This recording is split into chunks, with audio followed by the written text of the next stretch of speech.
Good morning friends, কেমন আছো তোমরা সকলে? আজকে আবার চলে এসেছি দীঘা সিরিজের আরেকটা সুন্দর ভিডিও নিয়ে এবং ইন্টারেস্টিং ভিডিও নিয়ে। দীঘা যা মানেই হচ্ছে সমুদ্র, যেদিকে তাকাবে সেদিকে একটা করে বিচ আর সমুদ্র। তো যারা সমুদ্র ভালোবাসো তাদের জন্য দীঘা হচ্ছে একটা বিশাল ভালো অপশন। কারণ কি, দীঘা থেকে পরপর এদিকে ওদিকে সব দিকে বিচ আছে। এদিকে তোমার মন্দারমণি, শঙ্করপুর, আবার ওদিকে ওড়িশার দিকে যদি চলে যাও উদয়পুর, তালসারি, প্রচুর বিচ। তো আমরা মন্দারমণি, শঙ্করপুর এগুলো আগে ঘুরেছিলাম বলে এইবারে আমাদের এই ভিজিটে, দীঘা ভিজিটে আমরা ওই দিকগুলোতে যাইনি। আমরা গিয়েছিলাম উদয়পুর আর তালসারি। উদয়পুরটা তো খুবই কাছে, মাত্র 3 কিলোমিটার ডিস্টেন্স ছিল আমাদের হোটেল থেকে। তো তাই জন্য প্রথমে গিয়েছিলাম উদয়পুর।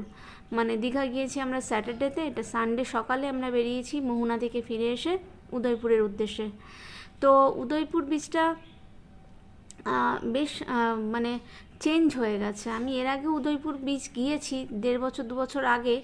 এখন দেখলাম মানে সব জায়গাতেই সমস্ত দোকান টোকানগুলো একদম খুব অর্গানাইজড ওয়েতে হয়েছে। তবে হ্যাঁ, মানে আমরা ওখানে ব্রেকফাস্ট করতে বসেছিলাম উদয়পুর বিচে, কিন্তু সেটা ঠিক করতে পারলাম না। কারণ কি, এত বেশি বালি উঠছিল, তো ওখানে খাওয়াটা খুব মুশকিলের। মানে একদম সমুদ্রের ধারে ধারে যে দোকানগুলো আছে, স্টলগুলো আছে, সেগুলোতে খাওয়াটা একটুখানি প্রবলেমেটিক।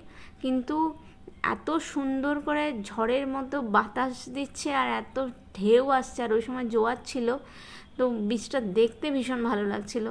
আর দীঘাতে তো মোটামুটি ঝাউবন প্রায় বিলুপ্ত হতে চলেছে, নেই বললেই চলে। উদয়পুর বিচে কিন্তু সেই ঝাউবনের দৃশ্যটা কিন্তু খুঁজে পেলাম। মানে দীঘা এখন প্রায় ঝাউবন মিসিং। শুধুমাত্র দীঘাতে কাজুবন যেখানে আছে, কাজুবনের উল্টো দিকে এখনও কিছু ঝাউবন আছে। আমরা কাজুবন দেখতেও গিয়েছিলাম, মানে কাজু গার্ডেন যেটা, কিন্তু সেটা লক অ্যান্ড কি করা আছে এখন। ও লেখা আছে যে কাজু গাছে ফুল আর ফল এসেছে বলে এখন কাজু গার্ডেনটা মানে লোকের জন্য ওপেন নয়। তো সেই জন্য আমরা দেখতে পারিনি। ওই কাজু গার্ডেনের উল্টো দিকে কিছুটা ঝাউবন এখনও বেঁচে আছে। বাকি দীঘা থেকে এখন সমস্ত ঝাউবন তুলে দিয়ে বিউটিফিকেশান চলছে। তো উদয়পুরে সেই পিওর সমুদ্রের ধারে যে ঝাউবনের যে একটা দৃশ্য, সেটা আমরা খুঁজে পেলাম। এই কিন্তু ওই বিচের ধারটা খুব সুন্দর করে ওরা বাঁধিয়ে মানে দিয়েছে, হাঁটাটা মানে ওয়াকওয়েটা খুব ভালো। কিন্তু তার সাইডে এই ঝাউবনটা দেখতে ভীষণ ভালো লাগছিল। তো উদয়পুরের মানে ঘোরাটা, জার্নিটা খুব বেশি সময় তো লাগলো না। তাই জন্য আমরা ওখান থেকে ডিসাইড করলাম যে উদয়পুর থেকে বেরিয়ে এখন আমরা চলে যাব চন্দনেশ্বর আর তালসারি। কিন্তু চন্দনেশ্বর মন্দির যখন আমরা ক্রস করলাম, তখন দেখলাম যে এতটা ভিড় ছিল, বাজারেও প্রচণ্ড ভিড় আর মন্দিরের পার্কিং লটেও প্রচণ্ড ভিড়। তাই জন্য আমরা আর প্রচণ্ড রোদ্দুর বেরিয়েছিল, সেজন্য আমরা নেমে চন্দনেশ্বর মন্দিরের ভেতরে ঢুকিনি। এই মুহূর্তে আমরা ক্রস করে বেরিয়ে যাচ্ছি চন্দনেশ্বর মন্দির। তো সে একদম ডাইরেক্ট তালসারি বিচে গিয়ে আমরা আমাদের গাড়ি পার্ক করে আমরা আবার বিচে নামলাম। তো তালসারি বিচটা মোটামুটি অনেকটাই চেঞ্জ তো হয়েছে, কারণ স্পেশালি পার্কিংয়ের স্পেসগুলো খুব ভালো হয়েছে। এখন কোনো জায়গাতেই দীঘাতে পার্কিং করতে কোনো প্রবলেম নেই, এটা একটা বিশাল সুবিধে। তো যাই হোক, তালসারি বিচে আমরা গাড়ি পার্ক করে দিয়ে প্রথমে আমরা খুব কনফিউজ ছিলাম যে আমরা মানে মেইন যে তালসারি বিচটা, সেটা দেখতে যাব কি যাব না। সেটা দেখতে গেলে বোটে করে যেতে হবে, কারণ তখন ভরা জোয়ার ছিল। তো ভীষণভাবে প্রথমের দিকে একটু কনফিউজ ছিলাম। অনেকগুলো বোট চোখের সামনের দিকে যেতে দেখলাম, যেতে দেখতে দেখতে ধীরে ধীরে নিজেদের মধ্যে শক্তি সঞ্চয় করলাম, সাহস সঞ্চয় করলাম, এবং তারপর আমরাও গিয়ে বোটে মানে চেপে বসলাম। যদিও আমার খুবই ভয় করছিল, কিন্তু আমার বাকি যে 2জন সদস্য ছিল, আমার ছেলে আর আমার হাজব্যান্ড, তারা প্রায় জোর করেই বললো যে চলো, না গেলে একটা জিনিস দেখা কমপ্লিট হবে না। তো সেই কারণেই আমরা তালসারি বিচে ফাইনালি আমরা বোটে চেপে বসলাম। ওরা 100 টাকা করে পার হেড নিচ্ছিল। 100 টাকায় ওরা মানে বিচে তো নিয়ে যাবেই, তার আগে ওরা একদম খাঁড়ি অবধি নিয়ে যাবে, নিয়ে যে ওই দুপাশে যে কাজু বাগান, ঝাউ বাগান, এই সমস্তগুলো আছে, এগুলো দেখিয়ে ওখান থেকে আবার নৌকাটা ইউটার্ন করে নিয়ে এসে তারপর আমাদেরকে বিচে ড্রপ করবে।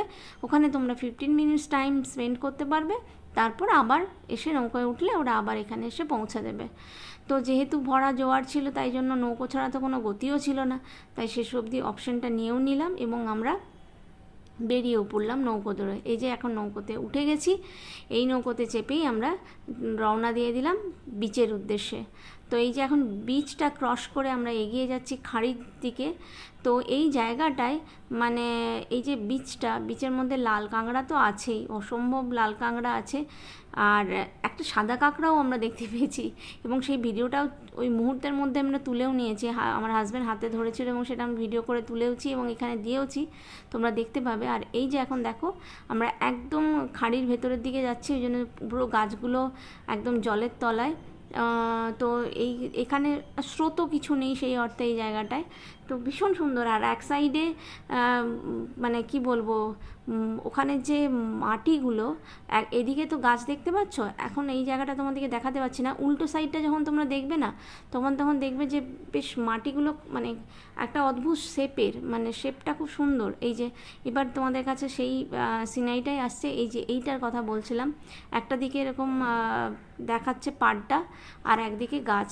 তো সব মিলিয়ে খাঁড়ি থেকে যখন ফিরছিলাম তখন দৃশ্যটা সত্যিই খুব সুন্দর ছিল এবং খুব ন্যাচারাল ছিল। এখনও অবধি এখানে চাপিয়ে দেওয়া কোনো বিউটিফিকেশান আসেনি, ন্যাচারাল বিউটি যেটা আছে সেটাই এখানে এখনও অবধি ভরপুর আছে এবং সেটা চোখটাকে খুব আনন্দ দিচ্ছিল, মনকেও আনন্দ দিচ্ছিল।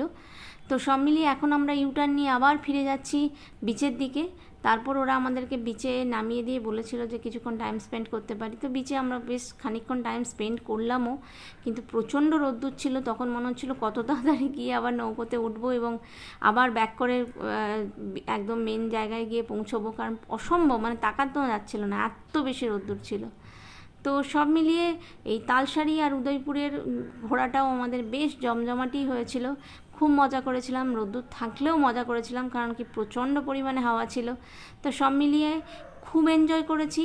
দীঘা সিরিজের আরও একটা ভিডিও নিয়ে তোমাদের কাছে যেহেতু চলে এলাম, তোমরা অবশ্যই কমেন্ট করে জানিও যে তোমাদের কেমন লাগছে আমার এই সিরিজটা, কেমন লাগছে আমার এই দীঘার ভিডিওগুলো, অবশ্যই তোমাদের কমেন্টের আশায় রইলাম। আর যদি ভিডিওটা ভালো লাগে তবে অবশ্যই লাইক করো, কমেন্ট করো এবং চ্যানেলটাকে শেয়ার করে দিও, আর চ্যানেলটাকে সাবস্ক্রাইব করতে কিন্তু একদম ভুলে যেও না। ভালো থেকো, সুস্থ থেকো, দেখা হচ্ছে আবার একটা নতুন ভিডিওতে, ততক্ষণের জন্য টাটা, বাই।